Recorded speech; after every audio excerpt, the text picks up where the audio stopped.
Go ahead and there we go. We're going to call the meeting to order. And see, this is the Planning and Sustainability Subcommittee meeting for Tuesday, June 15th. Welcome, everyone.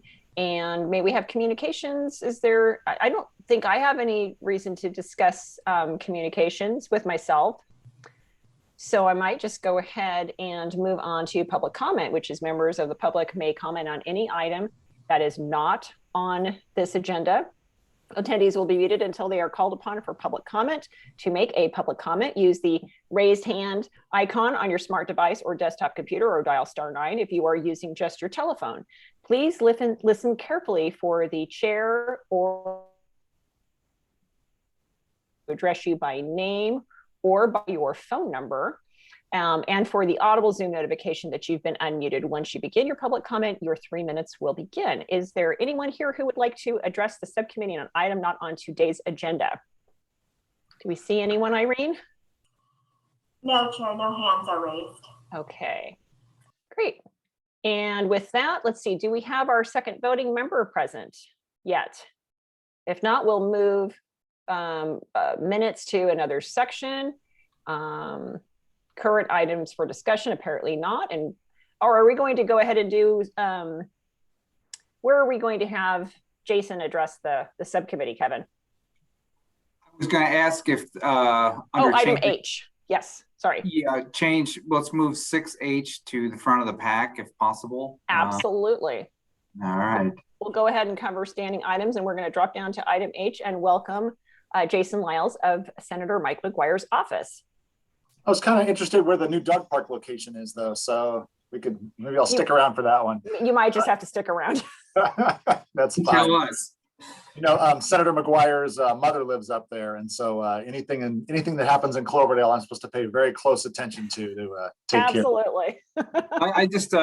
I want to say that I know this is a standing item, and I called over to Senator McGuire's office, and I got in touch with Jason, and he's clearly the one who knows the most about this.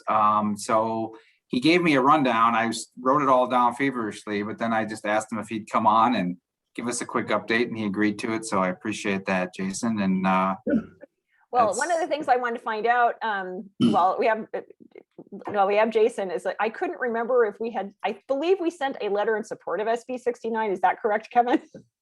Yes. Great. Wanted to make sure that happened. So great. Go ahead, Jason. What do you have for us? I'm just going to write that. I got to make sure that we may have to do one more for the assembly. So I'll give you a quick update. So SB 69 is the also known as the Great Redwood Trails Act. Basically what it does is it takes all of the NCRA assets, responsibilities, and liabilities that currently exist with NCRA, moves it over to what's called the Great Redwood Trail Agency.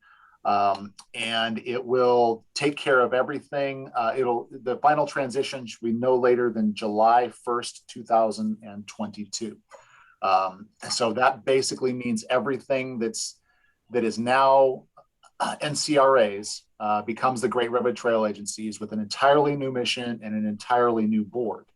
What the GRTA is tasked to do under SB 69 is contract with the trail organization or an agency to staff the GRTA, continue rail banking the entire line, begin or continue the master planning process. I think we'll be in the continuing part by then, since this is going to be next July. And then, of course, design, build the trail, and work with all the cities and the other entities that are already building sections of the trail. There's going to be 5 members of the GRTA. 3 of them will be appointed by the governor, 1 by the Senate, and 1 by the Assembly. And all of those folks need to be knowledgeable about trails, parks, rivers, recreation, etc. So that's what the bill does. It was passed unanimously by the Senate Transportation Committee, Senate Appropriations Committee, and the full Senate a couple of weeks ago, and is now in the State Assembly for their Transportation Committee, where it'll be heard on July 5th. And that's where we stand right now. It still needs to go through Assembly Appropriation, Assembly Transportation, Assembly Appropriations, Assembly Floor, and then of course it has to get signed into law. But once those steps are taken care of, we'll have a final glide path for NCRA to sunset, and for the GRTA to take over with their new mission to build the trail basically from Humboldt Bay down to San Francisco Bay. Great, that's a great summary. And, it's just, thanks so much for coming and answering our questions. One of the big concerns that we have in Cloverdale is that the GRT will pass. Well, actually, I might have to recuse myself at some point because I think it's past 500 feet from my house, but it's literally like walk down the street, hang a right, and I'm there in a couple of minutes. And so, but it also, it borders city property, and particularly the cemetery. And I'll have to say, it's like, I'm not just concerned about this for Cloverdale. I imagine that, other cities all along the line are going to be in very similar situations. They're going to have a park that's next to them. They're going to next to it a water treatment plant, or other property, or neighbors are going to be on either side, private landowners. And one of the big problems with NCRA has been the fact that they've just had no money for upkeep, and it's a real attractive nuisance. Brush is a problem. The shelterless using the rail tunnel right next adjacent to our cemetery. It's been a decades long problem. So we're wondering, one, where is the money going to come from to make sure that the GRT is a good neighbor and it's something that people want and look forward to as an amenity in the community? And how are you going to avoid? Well, and then I think I was on the board meeting. When was that? Was it yesterday? I'm like, I've never. Was it yesterday? It was just yesterday. Yeah. It was yesterday. It seemed like, was it last week? No, yes, yesterday, talking about the railroad ties being a real danger because they've just decomposed. You walk on them and you fall right through. So there are all of these, kind of expensive deferred maintenance issues, not to mention like boxcars and Eel River and things like that. So, where communities like Cloverdale up and down the line have got to be, concerned of like, where is the money going to come from to start, abating these issues? Sure. Yeah, a couple of different answers for that. So yeah, neighbors and adjacent landowners should obviously all be concerned and paying attention to what's happening.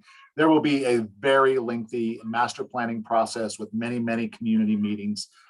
There's been about 25,000 miles of rail in this country that have gone from rail to trail or have been rail banked. And in every one of them, there's an adjacent property owner or hundreds or thousands of adjacent property owners that have all of these. What's that? Probably millions. Millions, yeah, so there's millions of adjacent properties that have these concerns. And so there's a group called the Rails to Trails Conservancy, and they have helped virtually every one of these 25,000 miles kind of do that. And we've been working in partnership with them. They have an entire formula for how to work with adjacent property owners. And they have a list of about 20 separate things that come up in every single time there's a conversion, and how to work towards finding a way to resolve it. So we're not reinventing the wheel.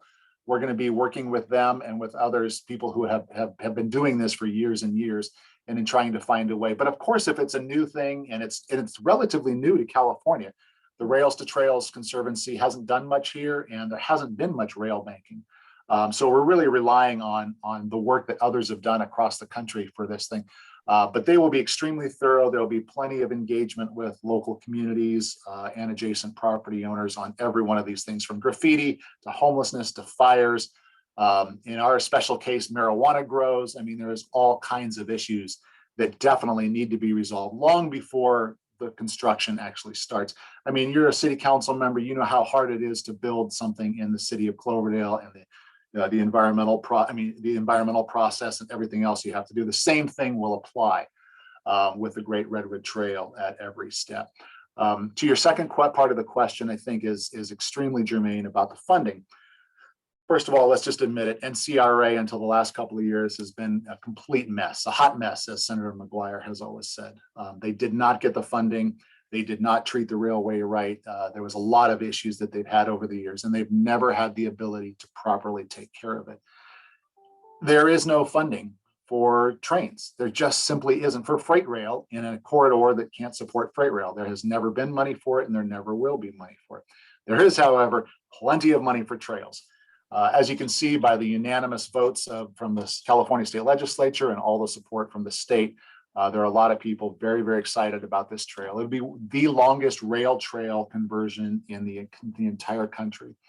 A lot of people have been working hard on it. There have been almost $40 million has already been spent along the trail, building and developing sections of the trail, Ukiah, Willits, Fortuna, Arcata, Eureka, and some other areas where they've actually already spent money and already building these segments of it. The good news is that there's money for trails.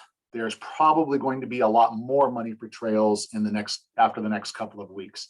So there's a couple of different proposals in the state legislature that are being negotiated with the governor's office at this point.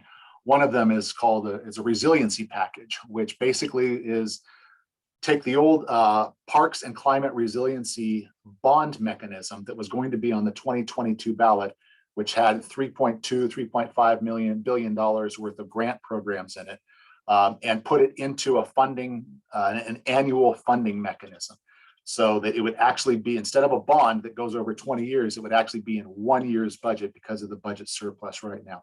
If that goes through, there will be tens of millions of dollars available for the Great Redwood Trail and other trails that are similar and like it. So there's never been a better time to have the funding. We'll have a responsible agency with state appointed officials on it. It'll be staffed by a professional organization, either the State Coastal Conservancy or the Natural Resources Agency, or people that are like learned about trails, that have the experience and know how to get through the bureaucracy and how to take care of proper environmental remediation before a trail is built. So I think you'll see a whole different world.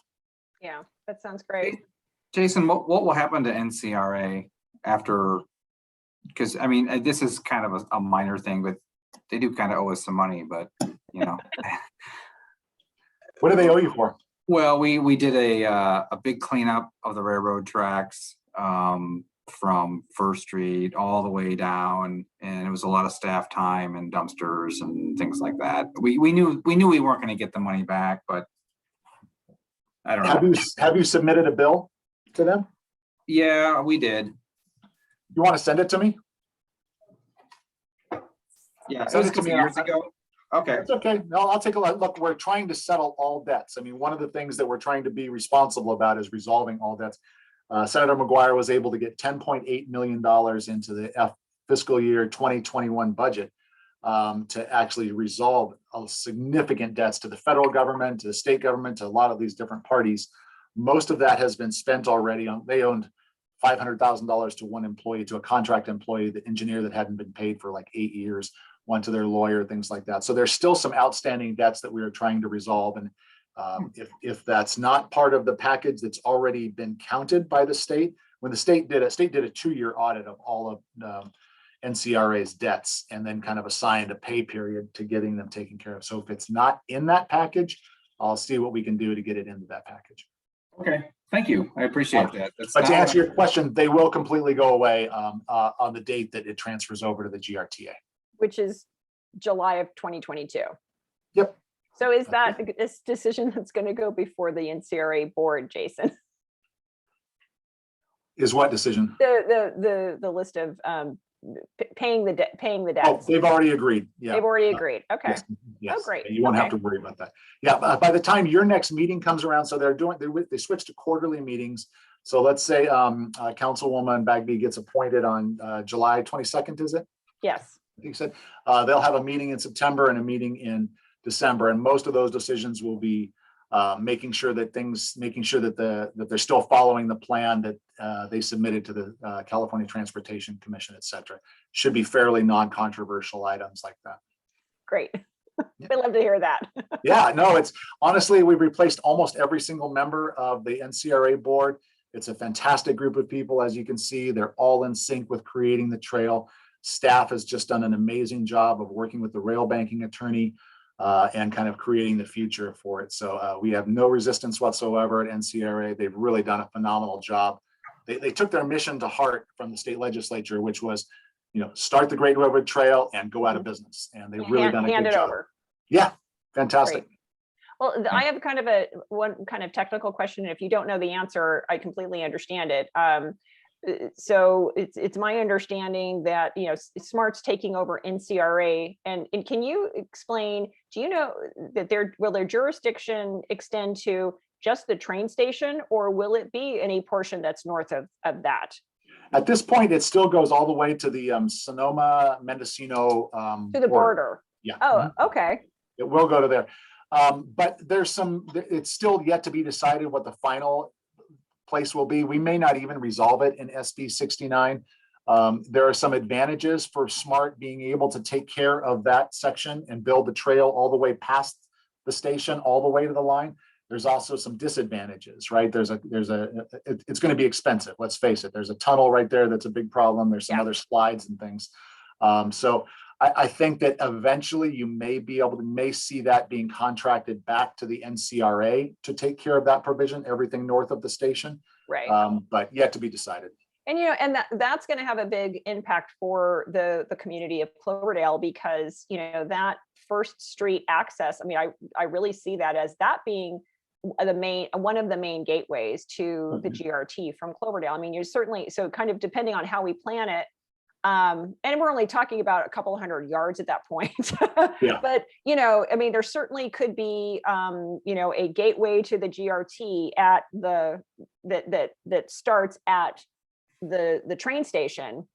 But it makes a lot of sense for, another gateway, or for a gateway to be actually at First Street. And of course, just to complicate things, I think that's a Caltrans underpass right there too. So just let's make it, fun, multi-jurisdictional. Always something. Let's throw the federal government in there a couple of times and things. Yeah, I think there's nothing but good decisions for the city of Cloverdale to make as to how they want to launch this thing. And it'll be the end of the train and the start of the trail, right? So there's going to be a rail trail all the way south, and it's going to be nothing but a trail all the way north. It's a very good strategic place to be. Yeah, and what I really, every time I've been on a call with Mike, I'm sure he's sick of hearing it from me, sick of hearing about it from me, but I keep, banging the drum, and not just for Cloverdale, but planning dollars for those gateways as the trail, comes into or leaves cities, because we really need to, we need to have that as part of our parks plan, as part of our transportation plan. There's just so much that if we plan it right, it can just be, such a huge benefit. So, so those were kind of my questions that I wanted to hit you with. Excellent questions. I would like to open it up to any member of the public who have any questions regarding the GRT for Jason while we have him here. Do we see anybody, Irene? No hands are raised, Chair. Okay, and then if somebody thinks of anything, please raise your hand. This is a great topic. So, any other questions or comments from staff? Hello, Mr. Kelly. Hi, Jason. Thank you for joining us today. Hey, my pleasure. Very nice to see you. Likewise. Yeah. Any questions for Jason, or and then of course he said he's going to stick around for dog parks. So, we'll have to make sure to keep it interesting. That's right. Just let me know when and where that's going to be, so that McGuire knows and we can talk to his mom about it. So it's always good. Exactly. Yeah. Exactly. Okay, great. Well, if that's it, we'll go ahead and wrap it up. Thank you so much for coming in and answering our questions. And if you need an additional support letter, please contact us, and we'll try to get that sent out. So I will. Thank you all so much. Really appreciate it. Thanks so much. Thank you, Jason. Okay, we'll jump back up to item A and the small cell ordinance. Yeah, you can. Small cell ordinance deals with the 5G technology that's coming into cities. We had some kind of tire kicking inquiries about installing this equipment in town. And then we kind of realized we don't really have an ordinance or any way to regulate those. So we did present a draft ordinance to this committee a couple months ago. It's modeled after the city of Sonoma's. In our opinion, it takes it as far as it can go, because the FCC does have certain rules regarding cities regulating these types of communication facilities. The update really is that Myers-Nave has reviewed it. We have a few comments from them, and we're planning to bring it to Planning Commission in August. Great. And then when do you think it'll hit City Council? Is it the following meeting, or? Well, I can't predict if the council might, or the Planning Commission may want to see it twice. I don't know if they would. but that could delay it. But it would be shortly after the planning commission, provided that they're okay with it and don't want to see it again. Yeah, as long as we don't, or as long as we're not late. Let's make sure that we're not too Yeah. late. I haven't heard any recent inquiries. So hopefully, you know, ordinances take a long time, planning commission, 2 hearings at council, and then 30 days after that. So yeah, we're cognizant of that. So hopefully planning commission August and then council right after that and wrap it up. Okay, that sounds good. Are there any hands raised, Irene? No hands are raised, Chair. Okay, if there isn't anything else on this item, we move on to item B and update on 6 Acre Water Company and South Cloverdale Water Company. Yeah, well, 6 Acres has been meeting monthly. I wasn't able to attend the last one on May 25th, but I think David did. The next one is June 22nd, which I think I will be able to attend. They're in the process of hiring the administrator. We don't have a signed agreement yet. We need to give them a final version of that, but we're all in agreement that they will sign it. I know they're working diligently to look for sewer funding as well to sort of wrap those two together. But I guess the big news is that on June 29th, there's a scheduled hearing. I'm not sure what the body is, but that's when they're going to be hiring the administrator to, remember they mentioned that they're going to hire kind of a project manager to walk this thing through the process. So it's progressing, and hopefully we'll get that signed agreement soon. Right. All right. Is that it for the staff report? Irene, does anyone have their hand raised on this item? No hands, Chair. Okay, well, with that, we'll go on to item C and dog park location. You know, the only real update I have on this is Integrated Community Design or Development submitted a preliminary sketch of their park at Baumgartner Ranch just late last week to David and I. It includes a dog park, a tot lot, and some kind of barbecue areas with picnic benches and a fair amount of parking, on-street parking. At this point, they're waiting for our comments. I think David had a couple ideas that would probably make it better. They submitted it just to say, we are working on a park, and we'd like to hear what you think of what we've come up with. I think it's pretty good. I don't know, David, I know you had a comment about it, about maybe moving some things around. Right, so just by way of background, council did support dedication of parkland as part of the Baumgartner development project. Where there wasn't details is, you know, what level of improvements the developer would provide. We wouldn't necessarily provide any credits in terms of impact fees for dedication of property, but improvements do qualify for credits against impact fees. And we believe, as we've shared with the developer, that we believe it adds amenities to the development project to provide a turnkey park facility to the city as part of the development project. You know, from our view, it's a selling point for the developer, and also it would go a long way in terms of providing additional park resources to our city. Some preliminary discussion items that we included, at least are park items that we recommended be included in the proposed park area that they would dedicate, included facilities for a dog park, facilities for young children, so a tot lot or play area, as well as, you know, maybe some just you know, picnic areas. We didn't get into detail about, you know, any other types of recreational amenities. again, the developer did submit on the area that was identified as a park, as a really rough schematic design. Literally got it this week, and we're gonna, before we bring it forward, I think we'd want to get staff's input back to the developer, and then bring a concept forward for review and consideration. The question will be, do we check in with commission first and get feedback, since we don't have a park and rec commission, or do we do that kind of a preliminary check-in, either with this subcommittee or with council? And there's some other elements that need to come forward for council approval. The final map is one of them. So maybe we'll package it up with that.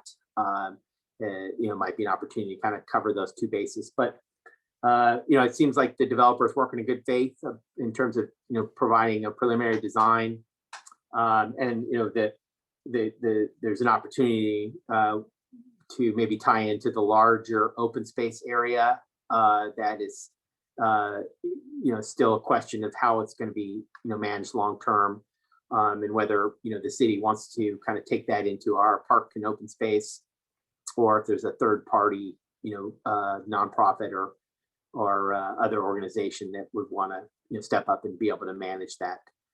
Kind of related to that is because ultimately accepting a park into our park system would ultimately mean that the city is responsible for the maintenance and operation. Nothing wrong with that, of course, though it means it's an additional requirement for our limited park staff to maintain. And one of the things we are looking at is establishing the community facility district as a tool to help finance the long-term operation and maintenance. And that process, they're kind of intertied in a way, just because of we don't have a mechanism currently for paying for the maintenance other than just strictly general fund at this point. But we're going to start that process separately. With the adoption of the budget, we'll begin getting proposals to do the next step, which will look at establishing rates for a community facility district, similar to, but quite a bit different than a landscape and lighting district. Thank goodness. So long-winded. Again, staff's evaluating this really preliminary design, and we'll get our feedback, and then we'll bring it forward. Okay. Great. Well, I don't have any questions at this time. Irene, is there anyone with their hands raised or would like to? No Okay. hands are raised.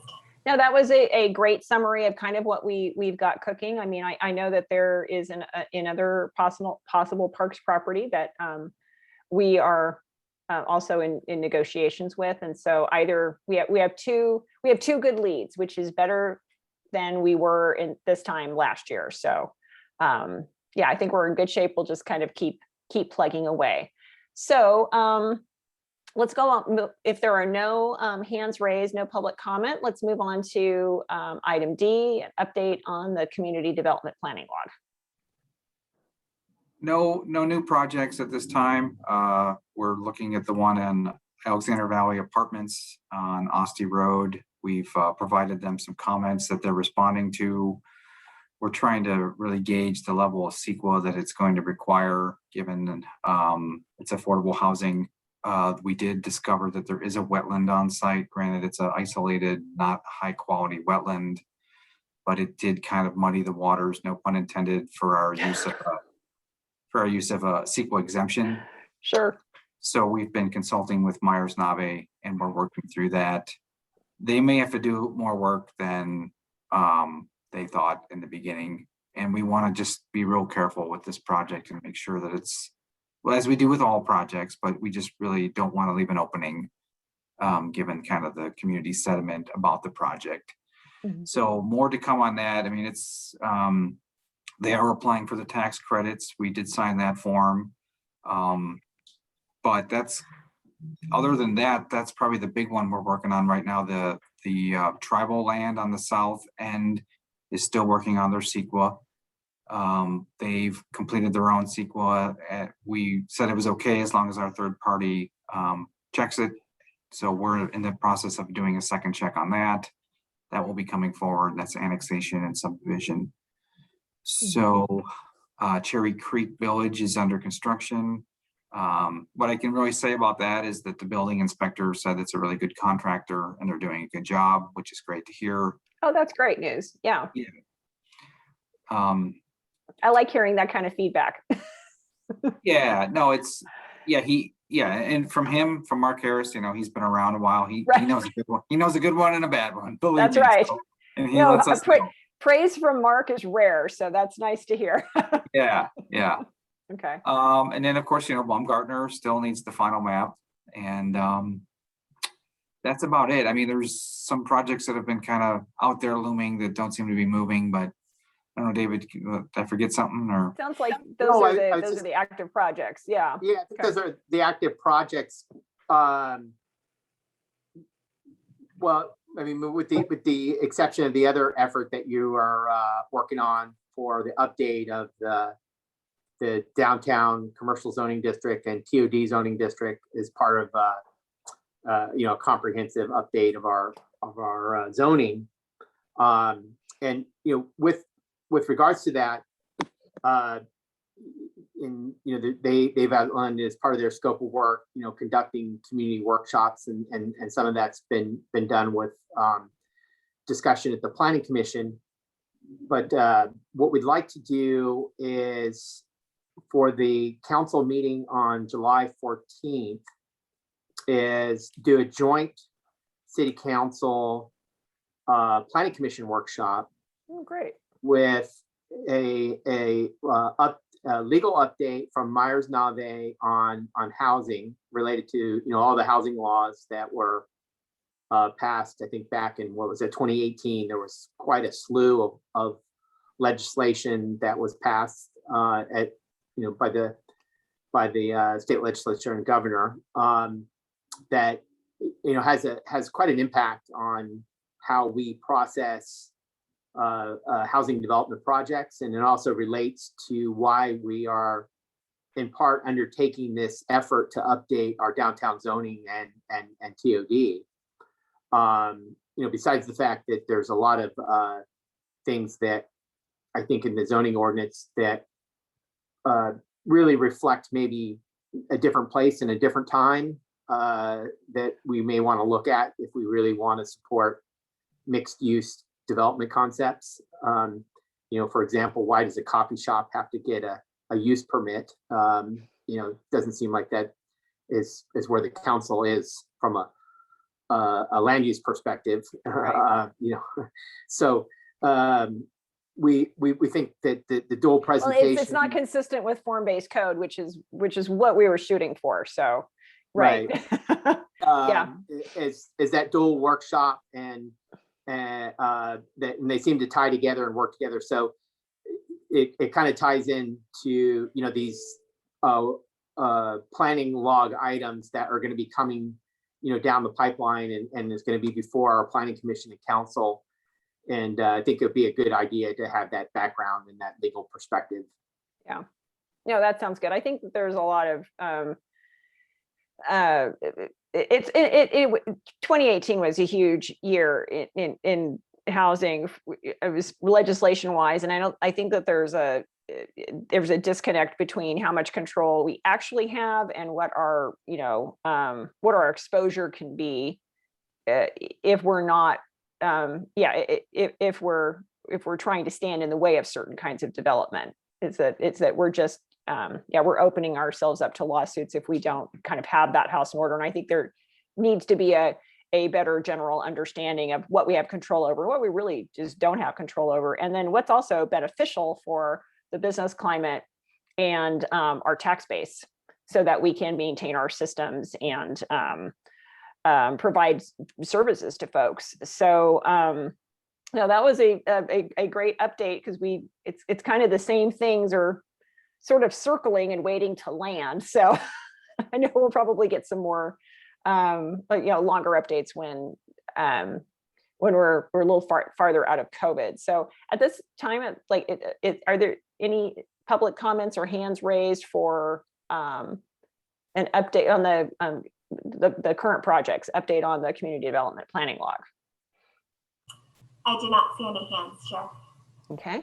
Well, thanks for the update and kind of the timeline of when we're going to be addressing these things. Yeah, and it just kind of an afterthought too is that on this joint council and planning commission, I know we're going to get an update on housing, but our parking requirements. I know you, David and Kevin know this, but a huge part of that is our parking requirements, and as far as housing development and mixed use for downtown, because it just with some of our parking requirements, projects just don't pencil out, and yeah, that's something that we definitely need to revisit. So after those lightning rods,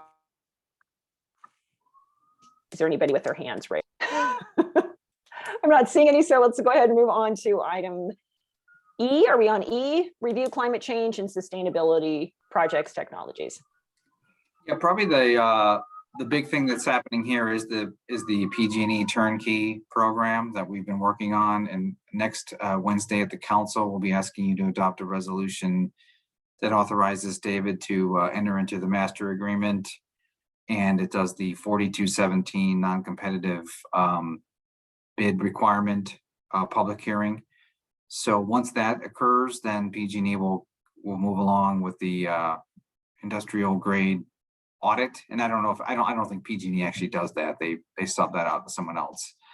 But that's our biggest thing in this arena as far as I'm concerned. I mean, it's really it's exciting. We're gonna be able to move forward with some projects that we are just so overdue in a way that can be really painless for us if it all works out.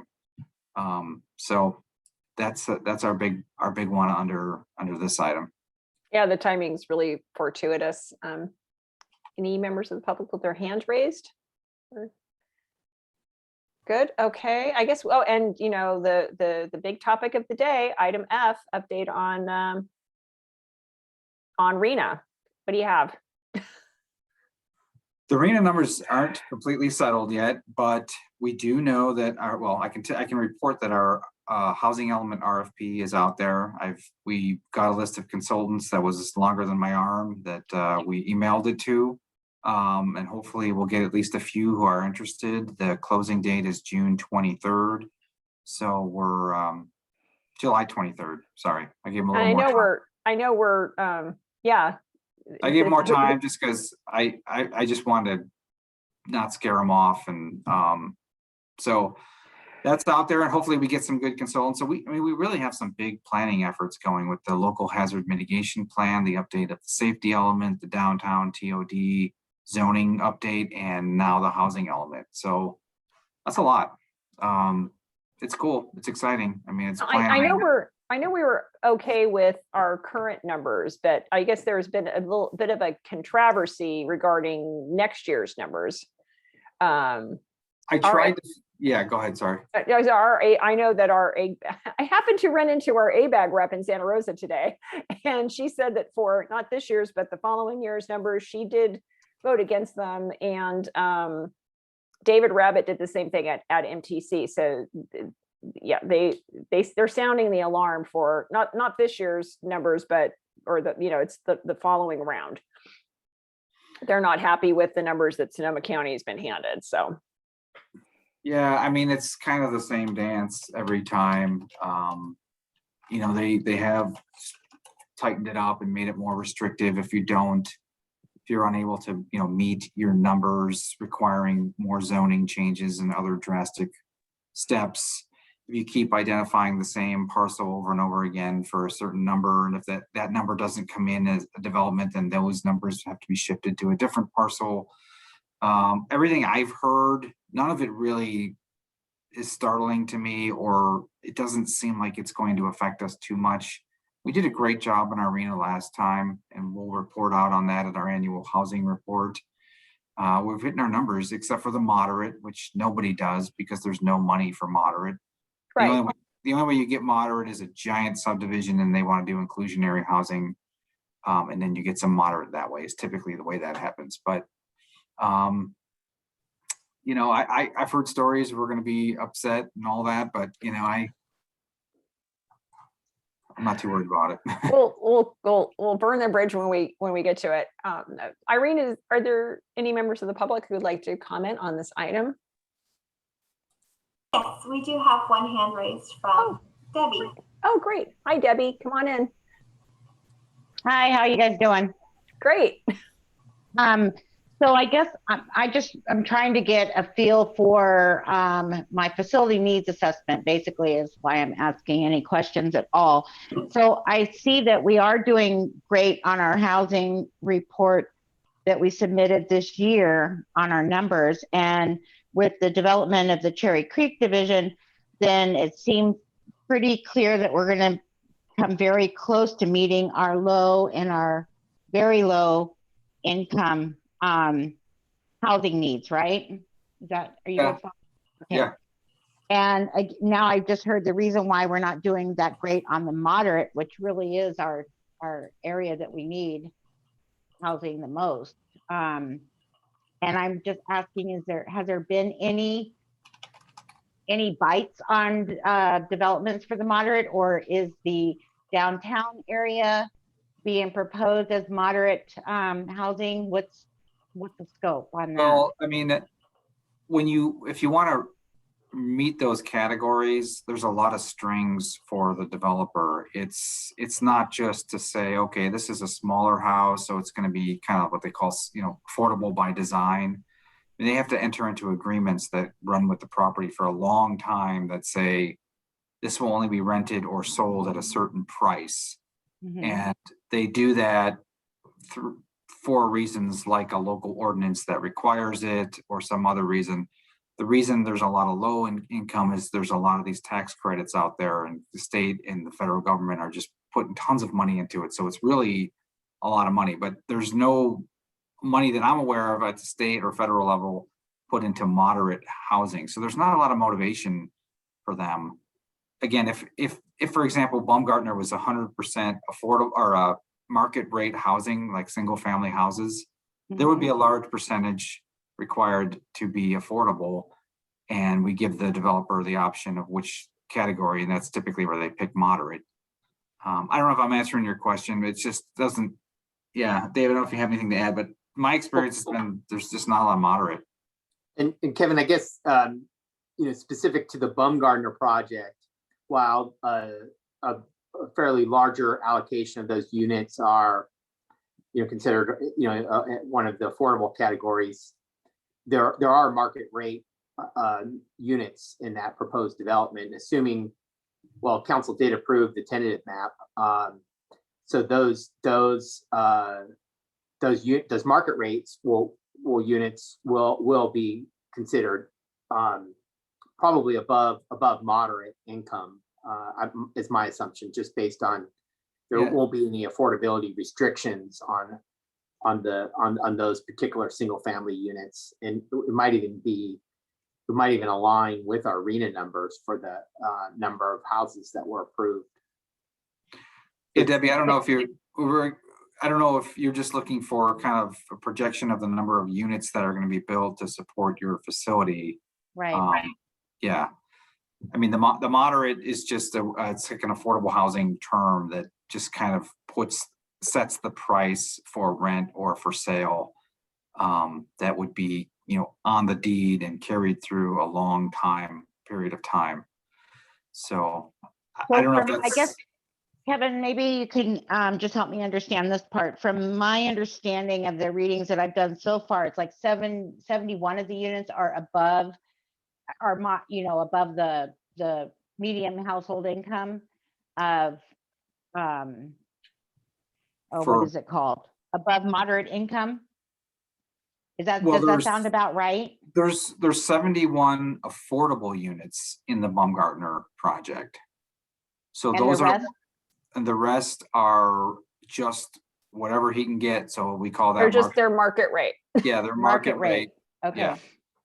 Okay, so it's vice versa of what I was thinking. I was thinking that the other number was the low to very low income, and it's just the reverse. It's going to be 71 units that are low to very low income, right? Yeah, and then the rest is gonna be like we Market call rate. just market rate, yeah. Okay, and Kevin, then I of think- those 71, 50 of them have to be farm worker. Is that correct? I don't think so. That's one funding mechanism that developers do use, but I think at this point, he's going for a straight tax credit, which would just be, anyone who meets the qualifications for income. Okay, okay. All right, so what my planning purposes would be for the low income is what I'm focused on, because the cost of care for low income is much higher than above low income in households. Is 71 is units, not family members, but units, right? Right. If you want, I can give you a list of all the projects that are working their way through the pipeline, if that would be helpful for your planning purposes. It would be very helpful. Because that's one of the items that I call out, and one of the projections that we work on for our cost to provide services. So that would be very helpful. That's really interesting, Debbie. Yeah, I think you and Kevin should probably work together on that, because then he can kind of tell you what's in the pipeline, and the number of units that will be expected to have. What's your, like, the timeline? Do you try to project out like 5 years, 10 years? Or we go 5 years for the new facility, we're working on a 5-year projection. Okay. And then because we live in a unique environment, our patient mix is very varied. I mean, there's a percentage of low income, medium, high income users of the health center. So we actually break that down into numbers to project their number of visits per year, the cost to deliver those visits, et cetera, et cetera. It's pretty detailed. And obviously you don't keep, it's not just city limits, it's kind of surrounding area too, right? Absolutely. The city limits is the basis of all of our projections. 75% of our patients come from the city, and then the other 25% come from the outlying areas. And that can range from down to Santa Rosa, Petaluma, all the way up to Eureka, believe it or not. Wow. I know, it's crazy, but they follow providers too. That's another thing that we have to watch for. We don't pay too much attention to them, but we have about 1,000 patients that come outside of our what's called our catchment area, which is Geyserville, Cloverdale, and Hopland. So about 1,000 people come from outside of those 3 zip codes. So it would be very helpful to project for our plan. Wow. That's just amazing. Shocking. I know. But what your comments made me realize, I think, Kevin, when we have that joint meeting with the City Council and Planning Commission, I think we should have a short primer on what, low, moderate, and afford, all those different kind of, those are, they're housing categories set by income. I think we should have a short primer just for anybody, for members of the public, but also just to refresh everybody's memory, because it's so confusing. I mean, what I always find is interesting is actual, the amount of income they can have. That's what people understand the most. I think it's all the other stuff aside, you can make 85,000 as a family and still be in one of these categories. Sure. So we can do that. All based on their family size it's quite amazing, actually, what they can make. And it also gives the public recognition to services that they may qualify for that they don't think they qualify for. Right. That's the other thing of educating the community. And that you could be working, you have 2 parents working 2 or 3 jobs, and it sounds like they're making a lot of money, but they actually qualify for, a level of aid. Absolutely. Yeah. So I think it's a great opportunity to educate ourselves and the public. It's like, I mean, when I started, I didn't know affordable housing with a capital A meant something else. than affordable. You know, I thought it just meant, well, that's something that like most people can afford. It's like, no, it's a percentage of your income, and they have specific meanings, but it also means a lot of the jobs that we really need in this community, you know, EMTs and nurses and, you know, if in entry-level winemaker, you know, they're in some cases, they're qualifying for this, and we have a real lack of it. We have a real lack of the right housing that we need for the services that people are already demanding. So, you know, that has to be part of the conversation as well. So does that answer your question? Or did you get yeah, one more thing, Kevin, since you'll be getting this list together for me, the low income seniors is another huge category that we focus on. And it's a completely different need for low income seniors versus affluent seniors. So that's another area that I have to really focus on. They tend to access services differently, and we have to staff differently for that population. It also helped me decide if I need to hire a geriatric physician. That's the other thing. Yeah, Because they're definitely inching up there in numbers. well, it influences your FTEs and everything Absolutely. else. Okay. Yeah. Oh, that's really, Their visits are 30 minutes versus a young middle-aged person's a 15, because it takes them longer to see the doctor. So I would appreciate any help I can get on that. Yeah, you got it. Thank you so much. we're all headed in that direction, Debbie. So, I know, it's sad, isn't it? okay. Thank you.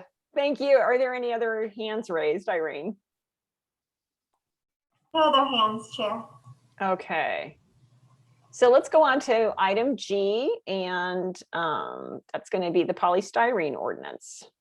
Yeah, I was hoping to punt this one to David. This has been his baby. Absolutely, and I'd like to. It's the baby that won't go away. I forwarded 2 items to you. I wonder if you wouldn't mind just the letter, the PDF letter. In fact, I have a signed version here. Let me send that to you real quick, and we can. I mean, they didn't go into the correspondence file. It's okay. So they're coming in from you right now. Yeah, I'll ask Irene to share screen here.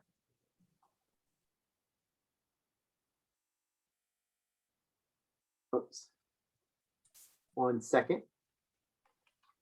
Irene, if you would mind putting this letter up. So coordinated with Sloan Pagal at Sonoma County Waste Management Agency, now known as Zero Waste Sonoma. There are regional waste agency that coordinates things like preparation of our model polystyrene ordinance. The council has already adopted a polystyrene ordinance, and what this letter provides is just a little bit of education around the ordinance. It talks about when it was adopted, which was February 12th of 2020, and what its goal was, which of course was to reduce the prevalence of polystyrene foam because it's not recyclable. It contributes to litter in our public spaces, and it also occupies space in our landfill. So council did adopt that ordinance, and basically required food service providers to discontinue, using polystyrene foam containers, moving towards, moving away from single-use straws, and using compostable cutlery and condiment packages, and of course just generally encouraging the use of reusables, so bringing in your own coffee cup rather than requiring a new coffee cup. So this letter that went out was really just intended to remind business owners of the requirements, and be a means of, again, highlighting what those requirements are and promoting. If you scroll down a little bit, Irene, I think there's some linkage, if I recall here. to their website. But since the adoption of the original ordinance, it was determined that certain containers also that may even be considered, recyclable or compostable by the public contain these chemicals that are referred to as per and polyfluoroalkyl substances, or PFAS or PFOS for short. And this, we did bring forward an amendment to council to the existing ordinance that was adopted to include this provision that would prohibit food products from containing PFOS. And PFOS has been shown to be carcinogenic, have other health impacts, but also it makes what seems like compostable foodware non-compostable. And so this was this amendment was to, again, try to improve the ability of our waste agency to get these products out of our waste stream, and encourage alternative products that don't contain PFAS. Unfortunately, they're used in a lot of food service ware, and there's probably a tremendous need to do some regulations at the producer regulations. But with that said, some of it's driven by consumer demand, and if we can amend our ordinance to reflect that it's not a prohibited substance, we can encourage businesses to move away from using those types of products in their utensils and packaging. So council did direct staff to bring it back at a future date, subject to doing some additional outreach with the community. This was one effort to do that, was to provide businesses with information about it, and also our current ordinance. And actually, just today I saw an email from Sloan. She's going to coordinate with Nina on doing some additional outreach. So I think once we do that, it'd be a time to kind of check in with the business community, see where they are, and then bring it back for further council consideration. Great. When do you think Nina will have, or Nina and Sloan will kind of have a feel for where the business community is at? I'm not sure, because since the communication I just literally came in this afternoon from Ms. McCall. I'm going to send Nina a copy of the letter too, and just make sure she has it, and if she's able to poll the business community on where they are with this. I think it's one of those things that's kind of under the radar a little bit. I'm not sure how much understanding there is around this what we call forever chemical. Yeah, I've tried and I can't find anybody and I've been eating to-go boxes. I can't find anybody who's using it. Right. So it might be a non to us. It may have no impacts to our business community. But I guess getting this in front of our businesses is at least a way to identify if they have any issues or concerns about adding this to our existing ordinance and prohibiting. But also the time frame is like, it should give them the time frame that's laid out. It gives them plenty of time. I mean, none of our restaurants have the storage area that would be required for them to still have containers, after the time period that's laid out. So I think that just with some gentle discussions between Nina and Sloan, I don't see why we can't get there fairly quickly. So I'm just wondering if we could, if the time frame allows, if we could maybe revisit this, give Nina and Sloan plenty of time to work on this. Our next meeting isn't until August 17th. Maybe we can visit it then. If we get positive feedback from them, then send it to the council. Does that work for you, David? I think that's definitely a reasonable approach. Let's do one more touch at the at the next planning and sustainability subcommittee report out on any feedback from our outreach efforts, and then proceed accordingly. Yeah, that sounds good. I think that's a very reasonable timeframe. Gives them plenty of time. Okay. Does anyone have their hands raised, Irene? Any public comments? Yeah. Okay, and we've already covered item H, so let's move on. Information only memos. David? Kevin? No, Madam Chair, I don't have any.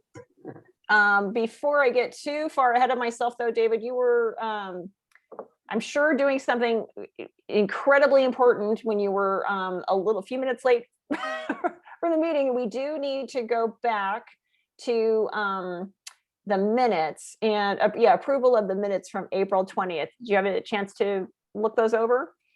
I would move approval. Thank you. And I agree. They look to be in order. So we'll go back to future agenda items. And I have just a couple of things that I want to mention, if I may. Do you have anything for future agenda items, David? Not readily. Okay, I'll just mention two things. First of all, I had a meeting with Eric Jansen and Hector at the cemetery. Again, my memory off the top of my head, I think it was last week, maybe, or possibly the week before that. And we had a kind of a discussion about possibly opening up the cemetery to dogs again, some potential improvements. And I just want to say that Hector and his crew have just done a beautiful job. The cemetery just looks, it looks beautiful right now. They've gotten they have the weeds under control, or I should say the lovely grass and wildflowers. They have that under control right now. They're doing a beautiful job of keeping up the space. And of course, Al Del Cid and his volunteers have been just done a gorgeous job. The retaining wall, that work that they did was just amazing. The memorial wall is lovely. The retaining wall in front of the memorial wall is just, that's where we had our meeting. It was the best outdoor meeting I've had under one of the beautiful oak trees. And they also gave me a kind of a tour of the grounds and showed the problem with the railroad track and access there. Definitely, the brush is overgrown. There was a shelterless individual who came in and out, was very, very polite, very respectful, but he's clearly living on the tracks or in the tunnel. So that's definitely a public safety issue, and for everybody, public health issue too, and potentially a fire issue. So we talked about, they showed me where the existing fence lines are and what the property line is, and kind of some ideas. And then I said, well, I wanted to kind of I would love for this to be a destination and an amenity for folks to use, because I know that when the council voted to close it to dogs, I know I was on the council at the time. I was not in favor, because I used to take my dogs there. My neighbor down the street used to take her dogs there, and those were just more eyes on the street. And honestly, I called up Al and I said, would you support taking down that sign, reopening it to dogs, putting a dog station up, possibly putting in a water fountain? And he was basically supportive. And then I kind of talked with him about the fact that that the fence along the front of the road is in really bad shape, and maybe we would be able to find a way to either provide materials or provide some fencing. And so he's really open to that. He said, we have, when we're working there and people do bring their dogs there, he said, we turn a blind eye. We don't make a big deal out of it unless there is a danger. And he said, that's kind of why the issue arose in the first place, is that there were some people there who were bringing some aggressive dogs and bringing them off leash. And I said, well, that's not my intention at all. I would want to put and this was Hector and Eric agreed, put the dog bag station, a trash can, and then there is a place right there at the gate where there is city water, and there could be a water fountain. And Al said he is supportive of that. And so I said, well, if we get this on the agenda, would you come and express your support? And he said, yeah, he'd be happy to do that. So I'd like to, talk about, putting it on the agenda for the August meeting, talk about some things that we could possibly do and really make that and integrate that, especially in light of our conversation with Jason at the beginning of this meeting, where, that the cemetery is right at the, right at the Cloverdale gateway for the GRT. And so I think now's the time for us to look at that cemetery as an amenity, look at it as part of our parks plan, and get people there enjoying it, because it's a really unique spot that not a lot of people know about. So I think that I'd like to start the discussion about that. The second thing I have too, it's kind of a report out, kind of a future agenda item, is that today, as the chair of Sonoma Clean Power, I was happy to be at the soft opening for the Advanced Energy Center in downtown Santa Rosa, where Sonoma Clean Power is featuring home technologies that can help you save energy, can help you be more efficient. And it's really a resource for residents, for contractors. There are several, they actually have commercial dishwashers in there that basically work like a heat pump water heater. They contain the energy from the heat in the dishwasher, reuse it. And they have commercial dishwashers that use 15 quarts of water a day, almost on continuous cycle, as opposed to, hundreds of gallons.